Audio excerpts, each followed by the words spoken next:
Winter celebrations are popular across the world, with Christmas dominating much of the Western tradition. It's a winning recipe of things we love: friends, family, gift-giving, singing, feasting, partying, and more.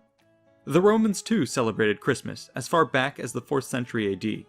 However, before that, they had their own winter holiday, which honestly blows the stockings off our own tradition.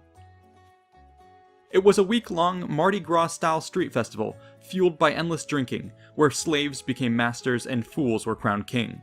You had all your classic holiday-style caroling and gift-giving, though far, far naughtier, with a healthy dose of ancient blackjack and hookers sprinkled on top. This was the festival of Saturnalia, Rome's awesome pagan Christmas. I spend a lot of time reading history books to make these documentaries, yet I still find myself with a growing list of titles I just don't have time to get to. I'm sure in your own busy life it can be tough to find the time to explore as many books as you'd like. Thankfully, our sponsor Blinkist has a solution.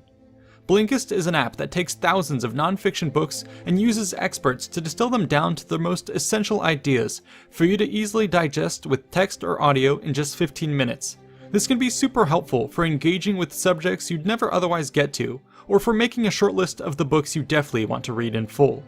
As an example, I've finally been able to delve into Stephen Levitt's Freakonomics, Yuval Harari's Sapiens, and Stephen Hawking's A Brief History of Time. It's honestly been extremely liberating and a huge breath of fresh air for my ever-curious mind. You can check it out right now by clicking the link in the description below to get a 7-day free trial. In addition, the first 100 people will get 25% off a full membership. So check it out. Like many in the ancient world, the Roman year was filled with festivals. These celebrated all kinds of important events, but were aimed mostly at making sure the gods were kept happy. After all, there was nothing more important for the well-being of the individual and the state. Such holidays were known as dies feriales. There were many of these every month, each with their own specific traditions. Generally speaking, the more important festivals coincided with major events like the change of seasons or the new year, with the relevant god or gods taking center stage. A short list of some of those festivals includes the Lupercalia in February, the Liberalia in March, the Bondia and the Lemuria in May, the Ludi Apollinaris in July, the Herculean Victus in August, and the Saturnalia in December. While all of these certainly merit their own episode, today we'll be focusing on Rome's end-of-year festival that would later transform into our Christmas. As with most other Roman religious customs, Saturnalia traces its origins back to the Greeks. It is this Hellenistic civilization which influenced Roman mythology early in its development and would continue to do so over the centuries. The Roman god Saturn, for example, is roughly synonymous with the Greek god Kronos, both of whom are associated with rebirth, harvest, and heralding a new golden age. In Rome, the holiday of Saturnalia started out humbly as an agricultural festival set around the winter solstice in December, when the people would collect their last harvest of the year. As they concluded this work, they would mark the occasion by honoring Saturn. This would be done at the temple of the harvest god at the foot of the Capitoline Hill. Here, Rome's priests would gather at the head of the population, with the other upper classes wearing their best togas and the plebeians wearing their finest tunics. A parade of bulls, the largest of the year, would then be brought in and sacrificed. The event was carried out under the watchful eye of Saturn himself. The way this worked is the priests would actually bring with them a statue of the god bound in wool. As the ceremonies began, they would ritualistically unwrap the statue and place it on a couch. Symbolically, this represented the idea of rebirth, where Saturn would appear like a newborn child springing from the womb in the 10th month. Once upon his couch, the god would then be able to partake in the feasts which followed. For the remainder of the day, all forms of work and public business would be suspended. Over time, as Rome grew, the holiday would continue to evolve.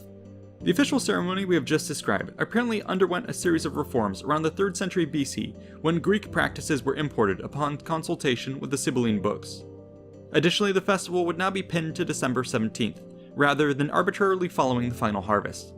Because of the holiday's popularity, it was also incrementally expanded over time, from one feast day up to a total of 7.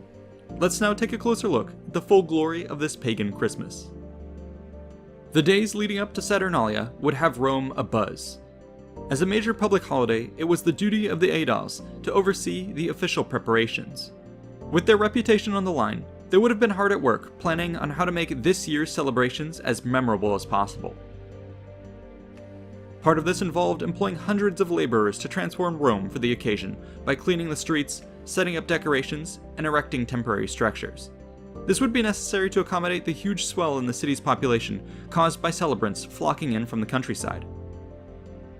After all, Rome was still a highly rural society with many small towns and farms dominating the land. Saturnalia, as a harvest festival, was a particularly strong magnet for farmers who were keen to give thanks to Saturn, as well as to be able to reunite with old friends and acquaintances in the big city. Thus, Rome's homes, inns, and taverns filled with growing excitement as families looked forward to the festivities. With the days slowly ticking away, people were sure to be rushing around to make final preparations and close out business before the holidays. Finally, the day would come. It was December 17th. Starting in the early hours of the morning, people across Rome would awake and begin to stream into the Forum, eager to secure the best spots and celebrate the time-honored tribute to Saturn. Once settled, they waited with bated breath. Soon, their patience would be rewarded by a low rumble that would begin to grow and grow until, in the distance, its source was revealed. A grand parade was making its way through the streets of Rome. At its head were the priests and senate, and behind them a seemingly endless line of bulls. This procession made its way past the throngs of onlookers until eventually coming to a stop before the Temple of Saturn. Here, the animals would then be sacrificed and a great feast prepared with the reclining statue of Saturn as its honorary guest. Surely the god would be most pleased by this dazzling display of piety. Rome's good fortune for the following year had been secured. Thus ended the official component of Saturnalia. All public business was stopped on this day and would remain closed for the duration of the festival. No law courts were conducted, all schools were closed, and even the mechanisms to declare war were shut down. This was a time for celebration, and the Romans were particularly good at that. The following free-flowing festivities were guided only by customs. But while unregulated, they did share the common theme of a world turned upside down where traditional roles and social norms were inverted. It seems that this may have gotten its origin as a nod to the idea of a return to Saturn's golden age, which had existed before rank and order, before slavery and property. Now was a time to make this Edenic existence a reality. The first sign of change were the holiday clothes.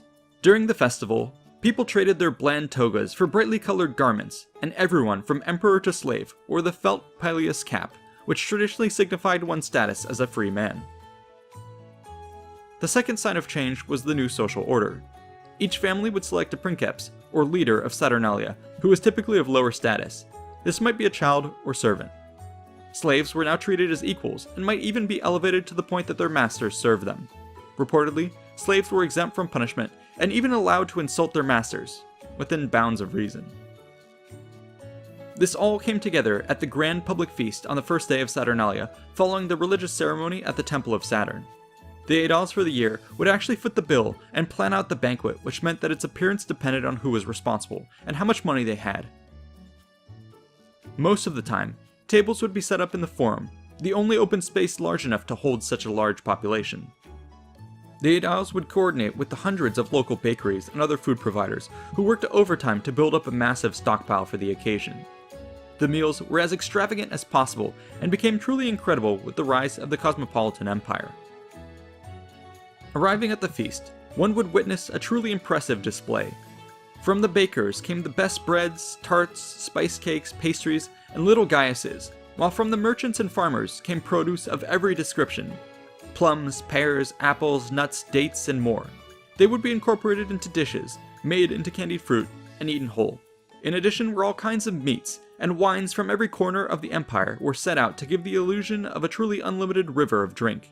Even rare delicacies were served up to all, things that the upper classes ate but the poor couldn't afford, like stuffed dormice, sow wombs, as well as varieties of exotic fish and birds including lampreys, flamingos, and peacocks. This fantastical banquet of dreams was gorged upon by all of Rome. For hours everyone ate and drank to their heart's content. When the meal was finally winding down, the shouts of "Yo Saturnalia" would break out. They heralded that the greatest party of the year had only just begun. For 7 days, people partied in a carnival-like atmosphere akin to a New Orleans Mardi Gras. Everyone was encouraged to join in on the fun, and sleep was in short supply. However, there were of course your typical Christmas Grinches. The philosopher Seneca apparently tried to convince a friend to replace the wild revelry with a quiet dinner, and Pliny the Younger actually had a soundproof suite built so that he could get work done throughout the week while his entire household partied. But peace and quiet were truly hard to come by. Here is a revealing quote from Libanius. "Night falls, but no one sleeps. The common people engage in songs, wild dancing, and mocking jest. They do this even in the commercial district, barging in, pounding on doors, shouting and mocking. Some people are angry with what they hear, but others consider it an occasion for laughter. No one present is so austere that he censures these goings-on. Even he who is too self-controlled to laugh breaks out laughing." Meanwhile, the public spaces teemed with activity.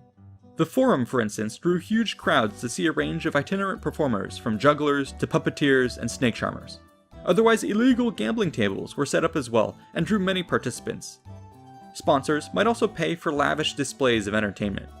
In one instance, we hear of female gladiatrices, dwarfs, buxom Lydian girls, and performers who came in from Syria to Spain. Emperors too got in on the fun, and were not to be outdone. Nero was infamous for stealing the show by providing a truly impressive number of free prostitutes for the week. This was definitely a naughty Christmas, and would seem at odds with our own holiday. However, there were other traditions which will seem more familiar. One of these was the practice of gift-giving, which took place throughout the week. The poet Martial writes about individual, personalized gifts with small greeting cards to go with them, and even alludes to a secret Santa-style form of gift-giving that was popular. These ancient Roman presents could be anything: musical instruments, writing tablets, boxes of hobby supplies, beauty products, toothpicks, tableware, exercise equipment, weapons, or even a well-bred pig. Children generally got dolls, while close friends were given special wax candles that were lit to signal the advent of a golden age coming in the new year. Augustus himself loved the holiday, and gave lavish and gag gifts in equal measure.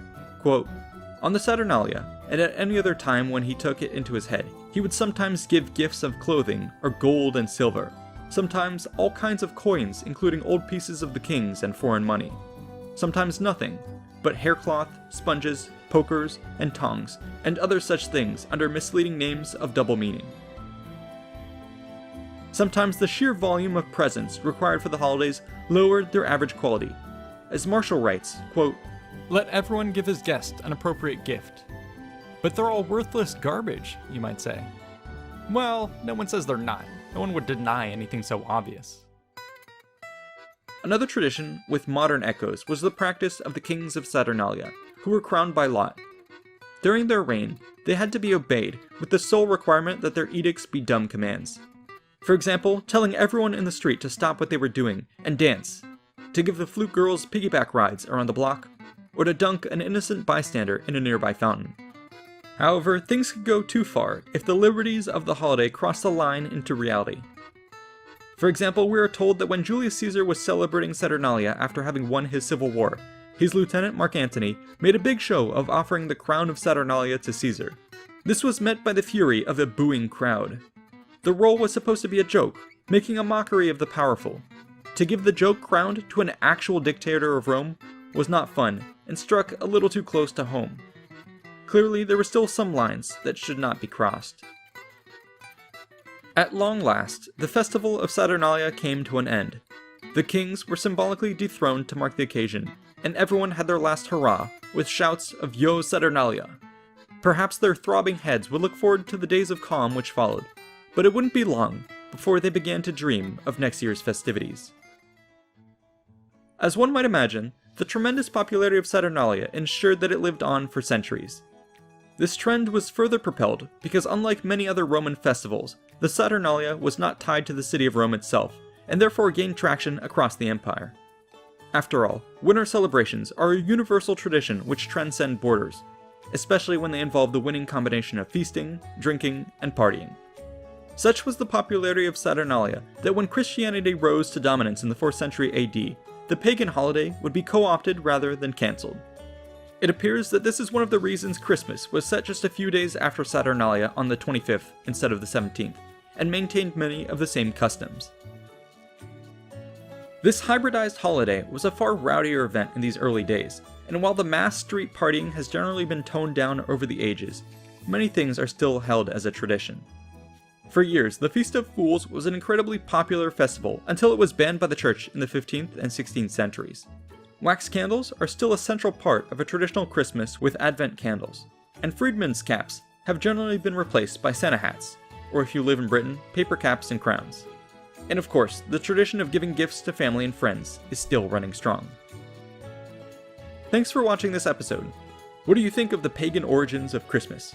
Would you prefer a more Saturnalia festival, or are you more fond of the family-friendly version? Feel free to leave any questions in the comments below, and make sure to like and subscribe for more content.